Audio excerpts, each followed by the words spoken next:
Pour ce matin, c'est la rencontre animée par Monseigneur d'Agens avec 3 intervenants, la table ronde que nous avons eue, que j'ai trouvé très suggestive personnellement. Donc le thème était l'indifférence religieuse et la visibilité de l'Église. Un thème bien important. On sent bien que ça fait partie des grosses questions de la vie de l'Église, des chrétiens. Une première chose qui me marque, c'est que pour les 3 intervenants qui étaient là, visiblement, ce n'est pas une bonne question, l'indifférence religieuse. Je vois le père abbé de Ligugé qui disait que la question, c'est que, y compris dans le monastère, chacun a ses propres indifférences, c'est-à-dire ne pas être capable d'être ouvert à l'autre. Et la question de l'indifférence, en fait, elle nous renvoie chacun à nous-mêmes. Je crois que ce thème est extrêmement important parce que nous sommes tous confrontés à une question très forte, en tout cas moi elle m'habite profondément. Comment se fait-il que ceux qui animent toute ma vie, qui lui donnent sa consistance, et pas uniquement de moi mais de beaucoup de gens bien sûr, pour d'autres, y compris dans ma propre famille, paraissent n'être que rien ou anodin ou culturel ou du passé. Moi c'est une vraie question de réfléchir autour de cette indifférence d'un certain nombre de nos contemporains. Non pas de tous, ce serait mentir, parce que je vois aussi des signes de renouveau. Et ils sont forts, même s'ils sont ténus, discrets, ils existent. Justement, Guy Coq, lui, abordait le fait qu'il est important que nous puissions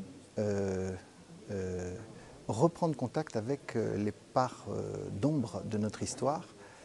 Il abordait la question de l'Action catholique dans les 50 dernières années de l'Église en France, qu'on a tendance à occulter aujourd'hui et qui font partie du véritable trésor sur lequel il nous faut pouvoir dialoguer et l'intégrer. Je retiens surtout les interventions libres qui laissent apparaître une intention de chaque évêque au terrain, aux réalités profondes. C'est surtout cela que je retiens, cette spontanéité des interventions, cette liberté dans les interventions et qui font vraiment avancer les questions. Moi, ce qui me frappe, c'est le sens des responsabilités que les évêques portent et puis le poids des questions et des enjeux qu'ils abordent les unes après les autres. C'est sûr que pour moi qui sors d'une mission de curé, il faut passer du coq à l'âne en permanence, ce qui n'est pas facile. Je sens que je suis dans un stade d'immersion, je plonge, je plonge avec confiance. Alors nous avons parlé finances, ce qui est intéressant parce qu'il faut que la conférence elle-même puisse vivre, et non pas vivre parce qu'il faut vivre, mais vivre en vue de la mission.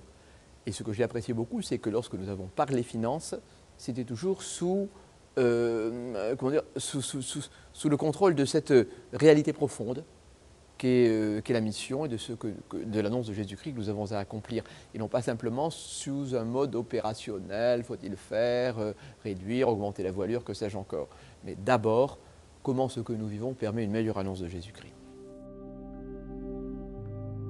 Ce matin, j'ai pu retrouver et célébrer l'Eucharistie avec plus de 250 pèlerins de Paris qui étaient à la fin de leur pèlerinage, qui sont maintenant dans le train, mais qui ont célébré la messe du Jubilé ce matin à l'église de l'Immaculée Conception. Voilà, quelque chose de bien important. Une chose importante, c'est que nous prions ensemble. C'est que nous prions ensemble et qu'un lieu comme Lourdes nous met sous le regard de Dieu. Ça me paraît le plus décisif même. Ça me paraît le plus décisif puisque dans mon ministère, ce qui me nourrit profondément, c'est d'avoir le temps de la prière. Je trouve que cette prière ensemble est une grande chose dans l'office, dans l'Eucharistie et puis aussi par le temps que l'on peut prendre seul dans le cœur à cœur avec Dieu.